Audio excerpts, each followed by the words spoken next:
Pajjiżna qed jipprepara sabiex wara l-pandemija ikun preparat biex iwellet niċċa ġdida tat-turiżmu, dik tat-turiżmu reliġjuż. Dan permezz ta' ftehim bejn il-National Federation of Past Pupils and Friends of Don Bosco u l-Ministeru għat-Turiżmu u l-Protezzjoni tal-Konsumatur.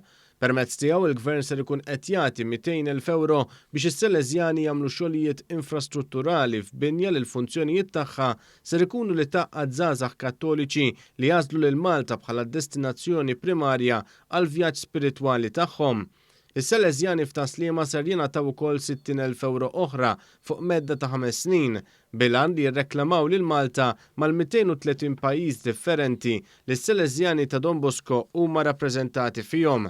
Il-Ministru għat-Turiżmu Clayton Bartolo spjega kif dan il-ftehim huwa parti mill-isforzi li qed isiru sabiex pajjiżna jkun minn tal-ewwel li jerġa' jdawwar ir-rota fis-settur turistiku tiegħu wara l-pandemija.